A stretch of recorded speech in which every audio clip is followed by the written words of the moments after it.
eu explicar pra vocês, tá? Agora, se for no Twitter, uma parte do FinTweet, que é o Twitter do mercado financeiro, é pânico.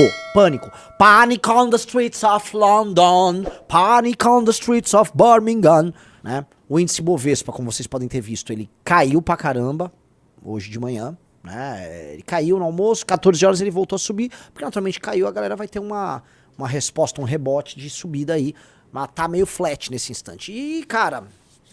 é uma sensação estranha de contas públicas sendo, né, relegadas e de que, assim, ao mesmo tempo que a conta pública estoura, o Lula caminha para uma vitória. Então é uma sensação muito ruim. Tem ali, eu não sei se agora o pessoal tá rodando isso no Twitter pra caramba, é uma espécie de bolsa de apostas eleitoral.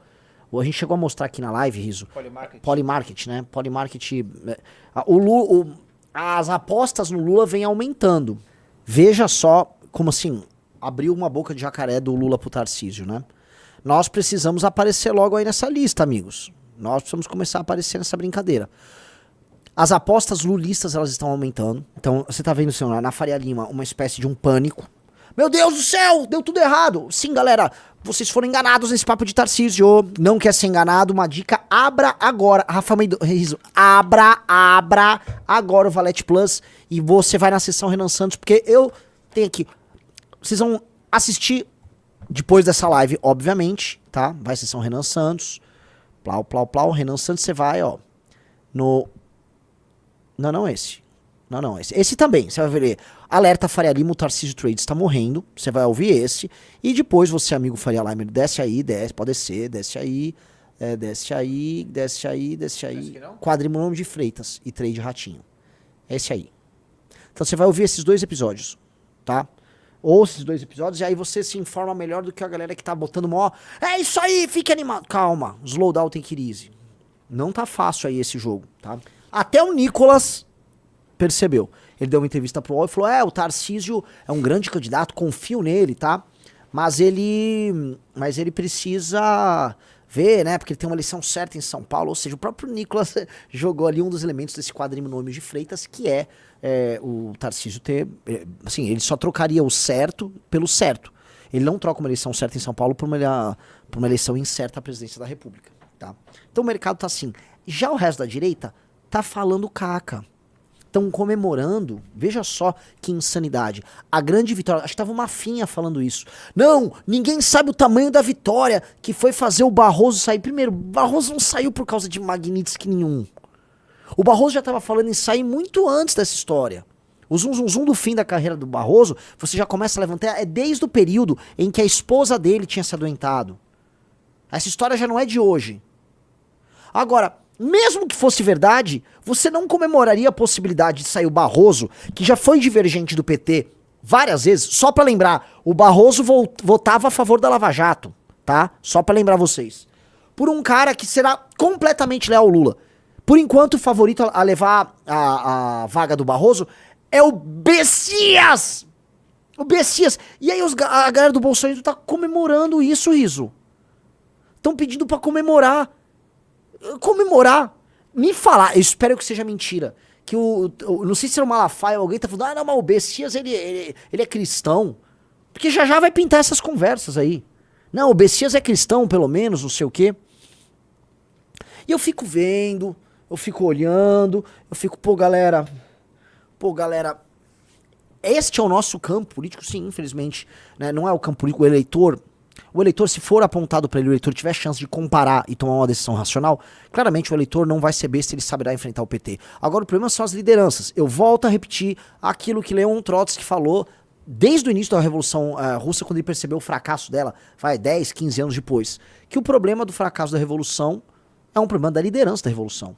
Você não pode ficar culpando a base, certo? A liderança da Revolução bolsonarista, a liderança da direita brasileira atual é horrível. É uma liderança débil, uma liderança comprada, vagabunda, que tal qual, se a Revolução Russa se burocratizou, no sentido de se tornar, vamos dizer, um aparato que vira um fim em si mesmo, o bolsonarismo também.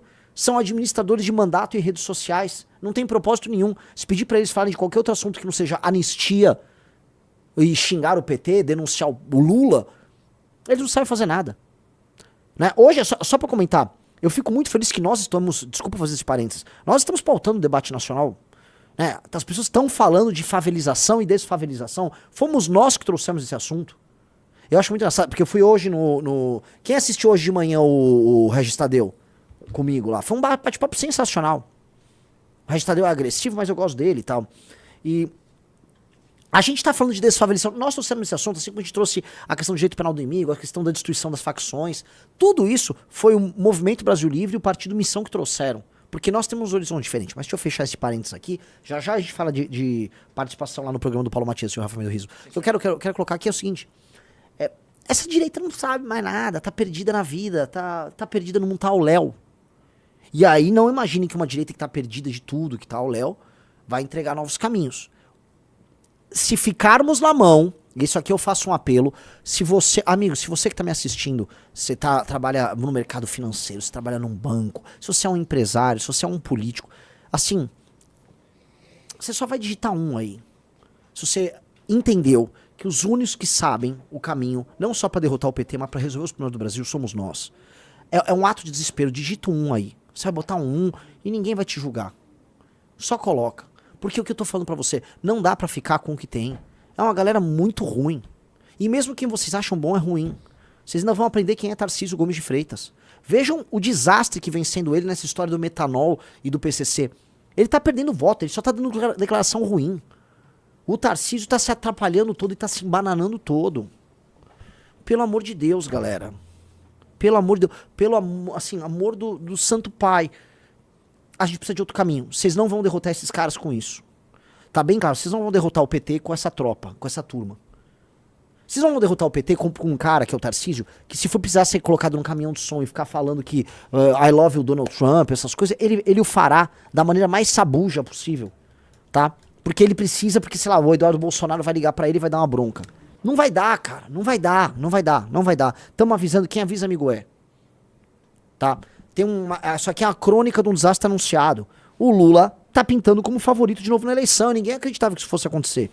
O Mircela Gomes falou, não tem como fazer preço como o cenário está apontando. Pois é, e esse é o problema.